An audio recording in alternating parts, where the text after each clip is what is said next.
Hello, everyone. Uh, this is my second video on December 1st, and this one is less about me and more about generalities. Um, and it actually largely addresses some things I said in the first video that I made in September. Uh, in that one, I was uh,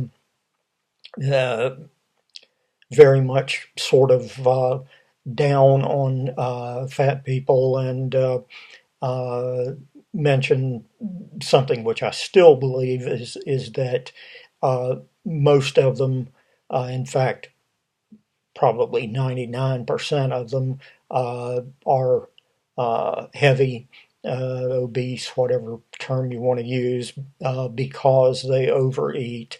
Uh, no other reason. And I'm talking about people who are very, very large. I'm not talking about someone who is, say, 20 pounds overweight, or for that matter, 20% overweight, someone who should weigh 150 and they weigh 180. I'm not even addressing them. But I wanted to mention a defense of the overweight people. Now, this is not uh, for 1 minute saying that they can't uh, help being overweight or anything of that nature. I stand by what I said, that anyone can, uh, within most reasonable limits, that anyone can control their body weight by simply eating less. But one thing, well, a few things I have noticed since I've been cutting back on my food. Um, and this hopefully will be a lesson for someone. I don't know how many people realize it. I'm sure some do, and probably a lot of the overweight people are the ones who do and simply fail to heed uh, the can't say the warning, just the facts. Uh, as I mentioned in my second video, which I recorded earlier this evening, I looked at calories on a few things and found that some items, which I mentioned in that video, so I won't go into again, but some foods are incredibly calorie dense. You just can't believe how many calories there are in such a small quantity. Follow up to that, portion sizes. Uh, what uh, a lot of manufacturers put down as a portion on their products are absurdly small portions. If you take measuring cups, it's typically going to be a half cup or 1 cup, and measure out the portion that they claim is a portion, uh, and you pour it in a bowl. Cereal, for example, in fact, cereal is a very good example. Often they will have as little as 1/2 cup of cereal as a normal portion, and at most they'll have 1 cup. And if you take this, level it off properly so that you're not using a heaping cup or something of that nature, and put it in a bowl and see how much you have. Well, that's a tiny amount.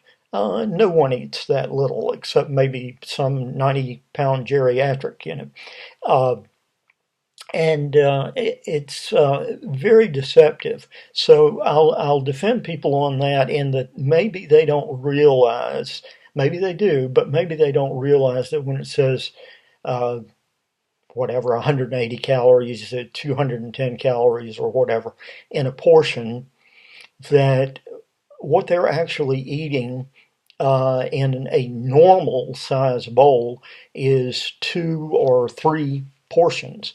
Just it's just typical.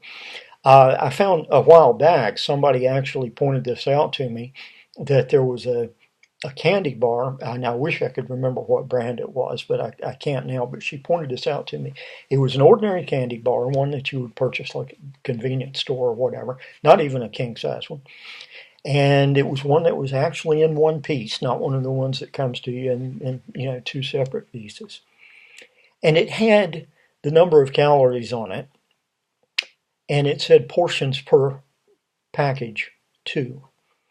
Well, nobody breaks an ordinary candy bar, at least, in half and eats it as 2 separate portions. They eat the whole thing.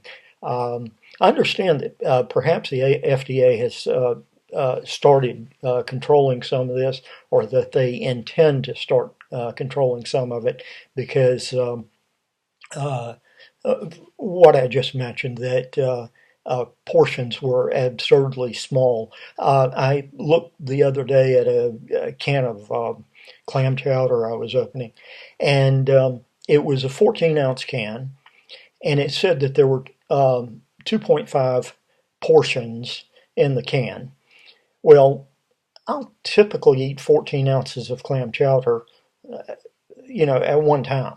And 14 ounces might be just a tad bit much, but at least 10 ounces. So and typically I'm going to go ahead and eat the rest of the can while I've got it open anyway. Uh, but the 2.5, you're then talking about 6 ounces, which is less than one measuring cup of the, in this case, we're dealing with clam chowder. It could be anything. So I can see where heavy people who are not paying attention to this kind of thing may very well be consuming more than they intend to, and are honestly, validly can't figure out why, when they think they're consuming X number of calories, they're not losing weight. I've even noticed this on milk. I again started measuring, and I have these glasses, ordinary drinking glasses, and I measured a couple of them, and found out that they hold 12. I think I've even got a couple that are 16 ounces, but they hold 12 ounces. And if you, in fact, put 1 cup of milk in it, the with the optical illusion, it looks like the glass is half full. And so you typically would fill it up. And if you're only counting a portion and not 150% of a portion, then you're cheating yourself where your diet is concerned. Um, so look at what actual portions are, and don't forget that if you add something to it, you've got, I don't know, I mentioned cereal a while ago. If you've got your Rice Krispies or whatever, and there's 200 calories in them, and then you put a couple of tablespoons of sugar on them, and now you've doubled the calories. Well, your fault there. You have to count every calorie.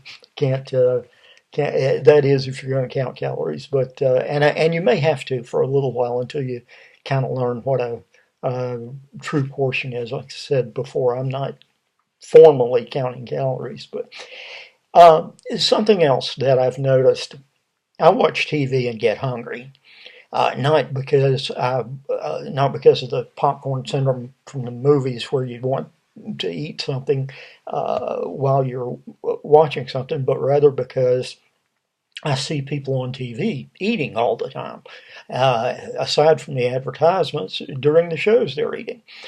Well, something I notice, and I'm going to use one specific example. There's a TV show called The Middle. I happen to like it. Whether you do or not, I guess is largely irrelevant in this context. The people on that television show are eating practically all the time. Probably a third of the TV show takes place in their kitchen, and they have pizza and they have snacks, and the mom brings home fast food and so forth. And the entire cast, particularly of the central family, are all thin. And the mom keeps cookies in her nightstand. She has cans of frosting that she keeps in the garage, which she sprays directly into her mouth, not using them on a cake or anything of that nature.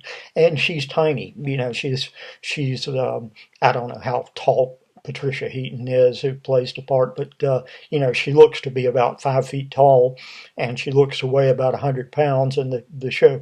She couldn't be eating all that stuff and be that small. So,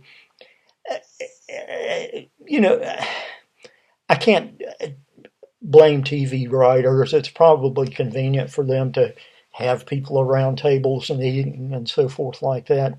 But this is sort of a something I think that may not register with overweight people. Well, look, I see people eating a lot all the time. Never mind the fact that they're television people, and they're not heavy. Well, off screen, those people don't eat like that all the time. And Patty Heaton does not have cookies in her nightstand as an ongoing thing, and cans of frosting in her garage and so forth. And the family doesn't eat pizza and the fast food that they bring home, and every once in a while they mention this uh, colossal buffet that they go to, and you'll see them there and so forth like that. In actual fact, if they were eating that way, they would look like their fat neighbor who uh, comes over, and I've forgotten her name, but it's almost immaterial. That's more the way they would look. And finally, along those same lines, but in real life rather than TV, uh, society at large, I do. This is something I do kind of defend the overweight, obese, and fat, whatever term you want to use, people on, is society does encourage us to overeat. Uh, I go to friends and family's house. They always offer me food. If they're having me over to their house, it's usually to eat food. That's usually the primary reason for going over there.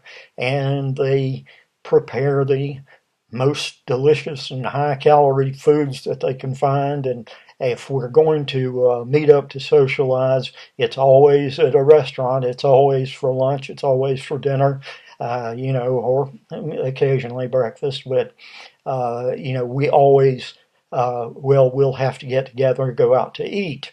And I guess it's partly so that we have a sort of paid venue to uh, converse and so forth like that. I mentioned fast food in a previous video, but even in better restaurants, although there are some with healthy menu now, but even in your better restaurants, it's going to be very, very easy to overeat. They want their food to taste good, so you come back, and a lot of sugar and a lot of carbs and a lot of fats and a lot of salt are what are going to taste good. The green vegetables and the lean protein are probably not going to taste as good to most people as the other things. And uh, I even have uh, some relatives who insist, uh, why don't you have some of whatever I have here? And so often it's cake, it's a dessert or something, and you know, uh, if you are at outings, whatever, wedding, everything seems to evolve around eating in our society. So that's a little bit of defense of that.